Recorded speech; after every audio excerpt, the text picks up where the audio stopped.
ഞാൻ ഈ കുനുവിനെ കട്ട് ചെയ്യുന്നത് എന്താണെന്നല്ലേ, ഫോം ഷീറ്റ്സ് വെച്ച് ഇതുപോലെ ഒരു മെമ്മറി ഷെൽഫ് ഉണ്ടാക്കിയാലും. അതിനായിട്ട് കുറച്ച് ഫേവറേറ്റ് ബുക്സും നല്ല ഓർമ്മകളും ഞാൻ കളർ പ്രിൻ്റ് എടുത്ത് ഇതുപോലെ ഫോം ഷീറ്റിൽ ഒട്ടിച്ച് കട്ട് ചെയ്തെടുത്തിട്ടുണ്ട്.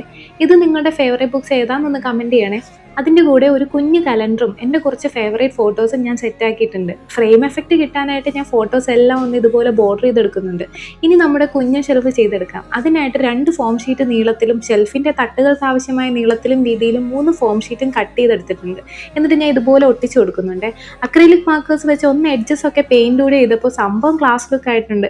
ഇനി ചെയ്തു വെച്ച ബുക്സും ഫോട്ടോ ഫ്രെയിമും ഒക്കെ ഇതുപോലെ ഒന്ന് ഒട്ടിച്ചു കൊടുക്കുന്നുണ്ട്. ഇതിൻ്റെ ഇടയ്ക്ക് ഞാൻ ഭംഗി കൂട്ടാനായിട്ട് 2-3 മിനിയേച്ചർ പോട്ട്സ് കൂടി വെച്ച് കൊടുക്കുന്നുണ്ട്. ഈ മിനിയേച്ചർ പോട്ട്സ് ഉണ്ടാക്കുന്ന ട്യൂട്ടോറിയൽ വേണമെങ്കിൽ ഒന്ന് കമൻറ്റ് ബോക്സിൽ കമൻറ്റ് ചെയ്താൽ ഞാൻ നെക്സ്റ്റ് വീഡിയോയിൽ ചെയ്യാം. ഇതെല്ലാം ചെയ്ത് കഴിഞ്ഞപ്പോൾ എൻ്റെ സാറേ മെമ്മറി ഷെൽഫ് പൊളിയായിട്ടുണ്ട്. ഇത് ഡെസ്ക് ഡെക്കോർ ആയിട്ടോ ഹോം ഡെക്കോർ ആയിട്ടോ ഒക്കെ നിങ്ങൾക്ക് യൂസ് ചെയ്യാൻ പറ്റും. ഫൈനൽ ഔട്ട്പുട്ട് ഇഷ്ടമായെങ്കിൽ ലൈക്കും കമൻറ്റും പിന്നെ ഫോളോ ചെയ്യാനും മറക്കല്ലേ.